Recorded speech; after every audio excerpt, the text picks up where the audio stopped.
안녕하세요. 연애연구가 이세연입니다. 오늘의 연애 체크는 회피형입니다. 회피형은 내 삶에 있어서 사랑이 1순위가 아닌 내 자신이 1순위인 사람들이에요. 내가 회피형인지 상대방이 회피형인지 궁금하셨던 분들 뒤에 체크리스트 나오니까 확인해 보세요.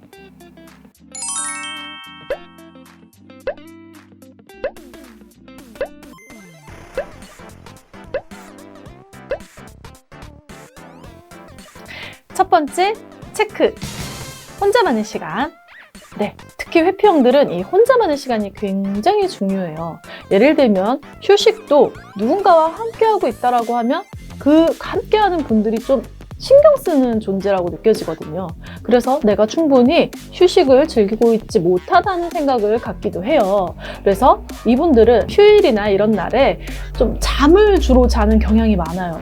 나는 여럿이 함께 휴식을 즐기는 것보다 혼자서 잠을 자거나 이렇게 혼자 편하게 있고 싶다라고 하시는 분들은 회피형일 가능성이 좀 있습니다.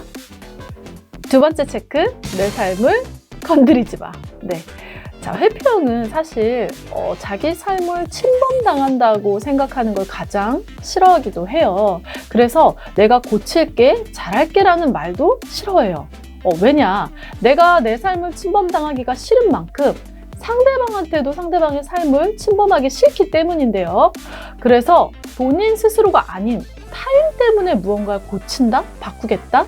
이 자체가 굉장히 좀 불편한 사람들이에요. 자, 세 번째 연애 체크. 연애는 맞춰가는 것이다? NO! 네, 연애는 맞춰간다고 생각하는 건 바로 불안형들이 좀 그런 경향이 있죠. 이 회피형들은 사실 이 말에 동의하지 않아요. 왜냐하면 애초에 나랑 맞는 사람은 정해져 있다. 그리고 또 내 곁에 남을 사람은 남는다. 뭐 이런 사상이 좀 있어요. 그래서 연애는 맞춰간다고 해서 달라질 부분이 아니라고 생각을 하는 경향이 있어요.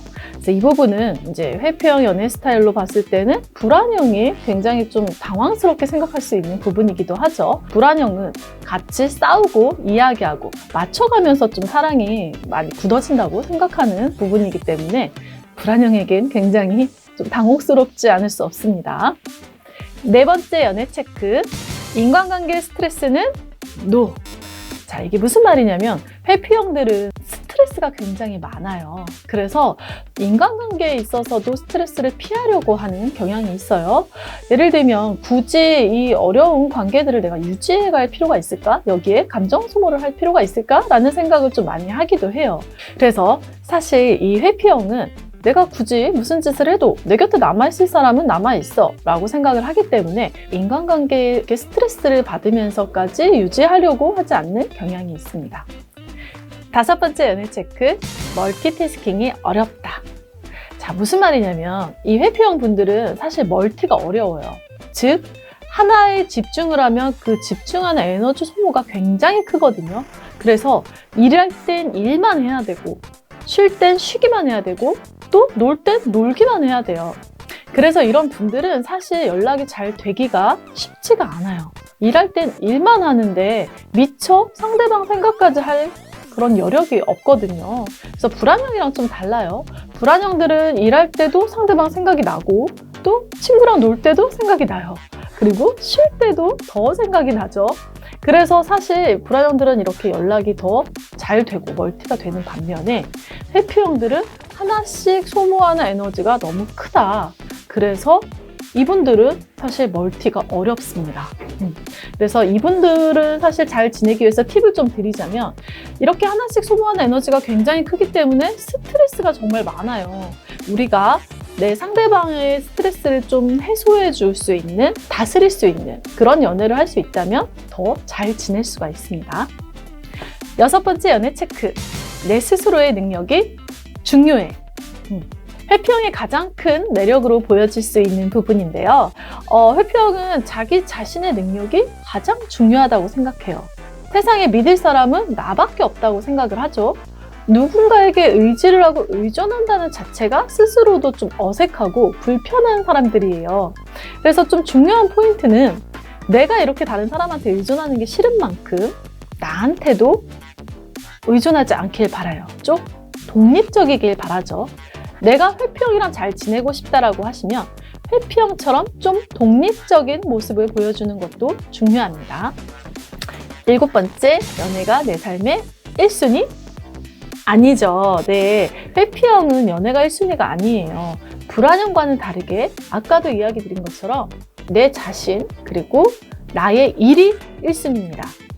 그렇기 때문에 이 회피형들에게는 사실 내 자신이 어떤 일이 1순위인 만큼 이 사랑이랑 연애라는 가치관은 여러 가지 가치관 중에 하나예요. 내가 취미라는 가치관이 있을 수 있고 또는 친구 또는 가족 그리고 또 연애가 있을 수 있는데 이 중에서 하나라는 거죠. 그렇기 때문에 반대로 불안형의 입장에서는 너무 다르죠. 불안형은 사랑의 1순위였잖아요. 그래서 좀 이해하기가 힘들고 내가 사랑받지 못한다는 생각이 들 수가 있고 그렇게 좀 갈등이 일어날 수가 있어요. 회피형 입장에서는 사실 이 사랑이 식은 게 아닌데도 그럼에도 그렇게 비춰질 수밖에 없다는 거죠. 그래서 가뜩이나 좀 멀티도 안 되는데 이런 분들은 좀 해야 할 중요한 것들이 많기 때문에 우리가 좀 이해해줘야 해요. 자, 이렇게 회피형, 연애 유형에 대해서 체크를 해보았는데요. 이 중에 4-5개 정도가 체크가 되었다라고 하시는 분들은 회피형일 확률이 높고요. 만약에 6개 이상이나 체크가 되었다라고 하시는 분들은 극회피형일 확률도 높습니다. 자, 회피형 연애 유형에 대해서 좀 이해가 되셨나요? 물론 같은 연애 유형이라 할지라도 사람마다 좀 다를 수 있어요. 그렇기 때문에 좀 재미로 봐주셨으면 좋겠고요. 이런 회피형인 내 애인과 어떻게 하면 안 싸우고 잘 지낼 수 있을지 너무 고민이 되시는 분이라면 아래 영상 정보란에 있는 진단지를 통해서 저희에게 고민을 털어놔 주세요. 서로의 연애 유형을 파악하고 안 싸우고 안 쌓이는 연애 함께 하실 수 있습니다. 다음 연애 체크가 궁금하시다면 구독과 좋아요 부탁드립니다.